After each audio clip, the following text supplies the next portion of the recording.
gentlemen, welcome back to day 2 of Terrificon. I'm Thomas Pimentel, and this is the Take12 podcast. So yesterday we talked a bit about the people that you meet when you're at Terrificon, and if you interact with people and you talk to them, you find out that people have some very cool stories to tell. So Chris Williams was out, and Caitlin was out also talking to some of the people that were here. And they came across a very interesting gentleman. We thought his story was very cool, and we thought we would bring him on and talk about himself. So welcome to the show.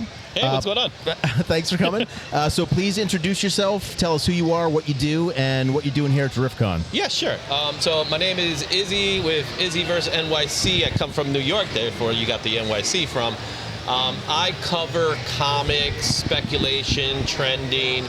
I'm also coming from a field of being a creator as well. I used to do some artwork with a company I did years ago called Pronto Comics back in New York in the early 2000s.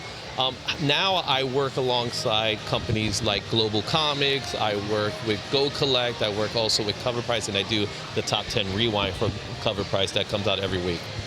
So now, this is the way I kind of envision that. When I see the companies that come in and rate the comics, I compare that to, it's like the NASDAQ for comic books. Yeah, absolutely. Right? It's investment, just like anything else. Okay, so the same way the guys do the trading cards for sports collectibles and things like that, right? So, and obviously, you know, that has an impact on what people think is collectible, reflects the prices, and like things that trend, right? Yes, so absolutely. Now, how do you know? So every now and then you see a post, like, I'll just say Mark Hamill, for example. Like, he'll post pictures of, like, his prices for whatever event that he's going to be at. And I mean, I've noticed in the past couple of years, he's almost like tripled the amount of like his autographs and stuff, right? So, like, how do you guys react when you see things like that? And how much exposure does a guy like that get, or is he doing less personal appearances and just raising the prices for his signings? Like how does that work, and how does that change what you guys do? So you use a person like Mark Hamill. It's kind of, he's from a different world. He's definitely, you know, pop culture when it comes to that. When we look at it from the comic book perspective, a lot of it has to deal with what's hot. Right? And in today's marketplace, what's dictating it really is TV, movies, and things like that. So I'll give you an example of this week. This week I'm covering the Rewind from last year. And we came off of San Diego Comic-Con. And the big news from San Diego Comic-Con was Robert Downey Jr. playing the role of Dr. Doom. But everybody was, Robert Downey Jr. is playing Dr. Doom. Tony Stark is playing Dr. Doom. So what ended up happening as a result was anything that was remotely connected to Dr. Doom and Iron Man went up in value. And so the market dictates itself based on what's going on in pop culture. And when it comes to signatures and things like that, that's the creator's discretion. They decide the pricing structure. It's so really the market doesn't reflect that part. The market really reflects what's hot, what people's talking about, and then after a while, it fades away like anything else, like a baseball player or a football player who has a tremendous year, and in the following year they have a slump. So the same thing happens with the market. So is there an Iron Man storyline where Tony Stark is a college roommate with Dr. Doom? Right. Is that it? And then he takes over Tony Stark's. So there was a What If, I believe it was. And the What If issue, which is a hot book, really, and even now it's still in the $50 range, I'll say it like that, when you get it raw.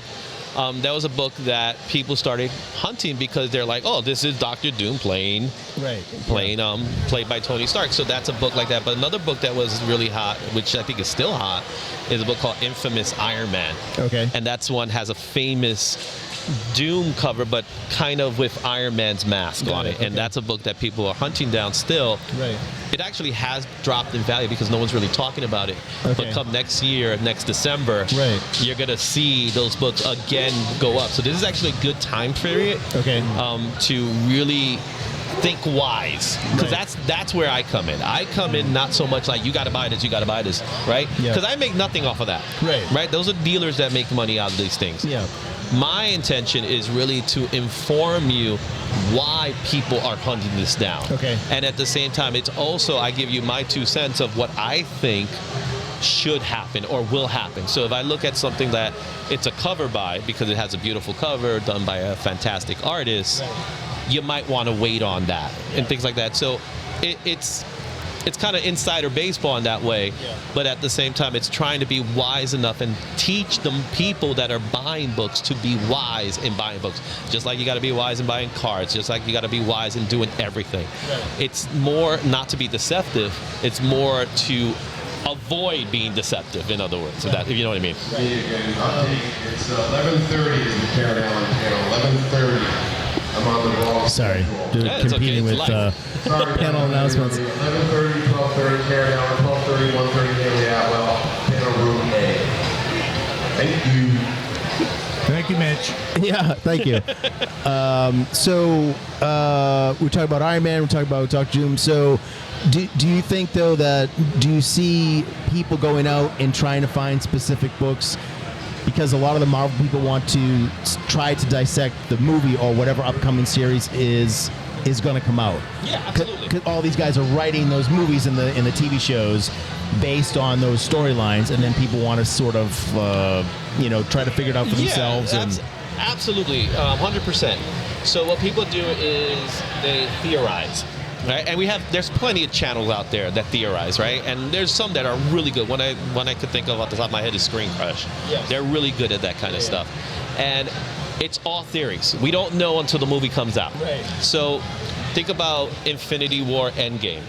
What was the hottest book at that time was Infinity Gauntlet. Okay. If you read Infinity Gauntlet, yes, there were parts that were taken directly from that comic book, but for the most part, it was a completely separate story. Okay. In fact, Infinity War is the sequel to Infinity Gauntlet. Right. So, and then Endgame kind of like even changed that amount. You know what I mean? Where it's really nothing like the comic book.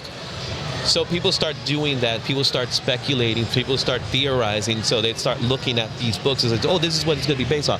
We don't know until that day comes and that premiere happens when we're seeing it in the screen. Yeah.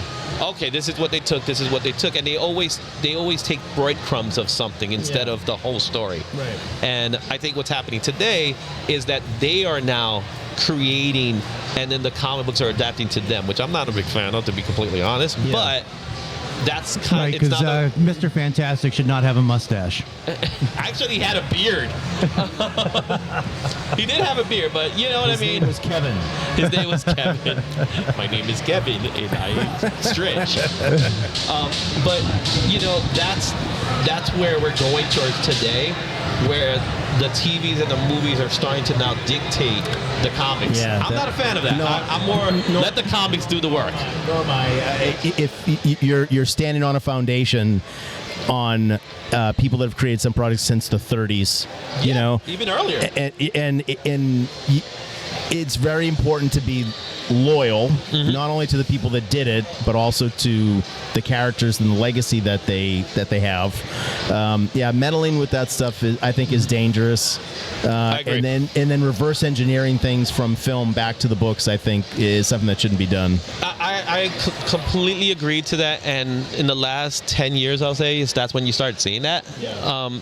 Because before that, it was just like a novel, right? You read a novel, you want to see the adaptation of that novel, and then when you see something that uses the name of that novel, but it's nothing like the novel, people go away. And the same thing is with comic books. When people are utilizing these characters, people have an attachment to these characters. You know, we grew up reading Spider-Man, growing up reading X-Men, Superman, and, you know, from all ages, you know, because we, like you said, to the 30s, right? We want to see that character being portrayed. We don't want to see your rendition of that character being portrayed. So, and I speaking as somebody that makes movies, it's very important that you don't let your personal bullshit be injected into in these situations, other people's characters and storylines. You know? Exactly. And that's the point. The point is, I don't have a problem you giving me your story, because that's what all these other people do. I do have a problem when you change the essence of the character, what made the character who they are. So a writer's inability to write for a character, you know, I'll use Indiana Jones because it's one of my favorites. Can you blame? 1936, right? A guy like that would act a certain way, because it was everyone would in the 1930s. And then as the movies progressed, when they got to the Kingdom Crystal Skull and all the other bullshit, he changed the way he acted because the writers were injecting their own beliefs into that character. Yeah. Do you know what I mean? And it's one thing to if you're gonna make a movie about something that's been around since the 30s or the 40s, right? I would say more of like your take on something would be visually how it's told. Do you know? Yeah, I agree. Like focus more on that, and then try to capture more of what made that such a long-lasting, legacy that people you want to read to this day. Yeah, and I think that's where early MCU really understood that. Characters like Captain America, for example. He was always he was never really a representation of what America is. He was a representation of what America should be, right? And at that present time, he was what it should be. And then it starts to change, because if you ever read Captain America comics, he's always against America in some way. Yeah. It's just a matter of, should he be this way? Should he be that way? I think we're in the age where sensitivity is such a big component of how people do things that we forget. Sometimes, as a kid, I got beat up, when I did something wrong. Not to say that you need to do that, but what I'm saying is we need to toughen up sometimes. Yes. And I'm not trying to be insensitive. I'm saying, sometimes someone's going to say something the wrong way, and you just say, fine, whatever, move on. Yeah. Instead of say, how dare you say that to me? You know what I am. And it's like, come on, that's not what we're talking about. For whole generations of kids, scrawny kids that got their asses kicked, and he's the guy that keeps getting up and taking it and taking it and taking it, and then standing up for everyone else who can't, like that. He's the perfect example. Yeah, exactly. Yeah. So, and I'm a Puerto Rican from the Bronx. People don't know that when they see me originally. And so I grew up in a very difficult neighborhood. And worst of all, for me personally, I lived in an area where people didn't know I was Puerto Rican. Yeah. People assumed something, so they treated me a certain way, to the point that I couldn't even say certain things because they automatically made that assumption. Yeah. And then when they find out, that the immediate answer I would get was, oh, I didn't know. It's like, does it matter? Right. You know what I mean? Yeah. And going back to the whole subject matter of the movies, the TV shows, I think there's some people that get it, and there's some people that they're throwing in their own agenda before caring about what who the character is. 100%. And in the spec game is they don't care. Yeah. All they care about, we hear this is happening, we see this is attached to it, let's grab onto it. Yeah. There's those that grab onto it because they want to keep it, but for the most part, a lot of people grab onto it so they can actually move it. It's a very short-term market today. Okay. The classics are always going to be the classics, and the prices of those books are always going to fluctuate based on time frames. Yeah. But everybody wants an Incredible Hulk 181. First full appearance of Wolverine. Everybody's going to want it because Wolverine's an iconic character. Right. Regardless of how you write them year over year. Yeah. You know what I mean? Yeah. So those books will outperform the books that are the spec books for this week, the flavor of the month or a week or something. What was the top-selling book last year? Top-selling book was X-Men 251, my bad. 251, which is the classic Wolverine crucifix. It was number one because of Deadpool Wolverine doing the scene. I was just gonna. It was great. It's that Mark Silvestri here. I mean, that was what, 19 seconds maybe it was on screen, maybe. But it's an iconic cover. Yeah. One, it was affordable. That's another thing. Okay. When they're originally affordable, because the book is like at that time prior to the movie, it was about $15, $20 because it's still iconic. It's a visual image that people look at and you're like, I want that. That's a framer. Yeah, it's a you know framer. exactly what it is. And when you see that scene in the movie, it triggers you to say, I want to have that now. So the market goes up, and that was the #1 book. It has fallen in price by double. I was able to pick up a pretty solid copy for about $15 this week because Mark is here, and I did talk to him, and he actually does talk about the comic book. So if you watch cover price video, you'll see it. But it's still iconic, and I think in this day and age, iconic covers are outperforming even first appearances of certain characters. It's a double whammy if it's a first appearance of a character and it's iconic. You know what I mean? Yeah. So that's when you got the gold mine. That's like lightning in a bottle. Yeah, that's like First Miles, for example. Okay. The character is extremely popular. The cover is iconic. Okay. That's a character that, to me personally, has not reached his peak yet. Oh, okay. Sorry, I'm sorry. We gotta wrap up. Very interesting. It's a world that I don't know a lot about. I always do hear about it. We see, you guys and a lot of different companies like this at the show. Very interesting to hear how some of it works. I would love to talk more about you with about like the stuff that you actually do. Let's just end on this. Like, how did you know? What was the minute that you knew it was going to be comics for you for life? Ooh, that's a long story, but usually it was always comics. Okay. I grew up in the '80s, and I was a big Spider-Man and His Amazing Friends. Spider-Man was my guy. Yeah. You know what I mean? So as a kid growing up, Spider-Man, Incredible Hulk, we had like the best cartoons, even to this day. Hands down. Yeah. We had He-Man, we had G.I. Joe, we had Transformers, we had them all. I just introduced my kids to Teenage Mutant Ninja Turtles a few months ago. I was becoming a teenager when Turtles came out. Yeah. But I knew about them from the comic books. Right. Then I transitioned into comic books in like '87, and the perfect time to get into comics because that's when we had the iconic artists come in, because a writer's a writer, and there's some great writers out there, and they deserve all the credit they deserve for doing what they do. Right. But what draws people's attention is the art. Right. So we had McFarlane, we had Liefeld, we had Silvestri, we had Jim Lee. All those guys came out during that era that I started collecting comic books. Yeah. My first comic book is a Marvel Tales, which I love still. But my second comic book is that famous Wolverine Hulk cover, Incredible Hulk 340 by Todd McFarlane. That was my very second comic book that I bought at a newsstand. Wow. And I still have it. Yeah. I still own it. I got it double signed, and the only signature I need right now is Todd McFarlane. That's crazy. Even though I've met him a few times, I never had a chance to get his signature. Wasn't that also used in Deadpool 2? Right. That's also the claws, right? That one's the claws, and that one's also iconic because McFarlane just happens to be the anomaly.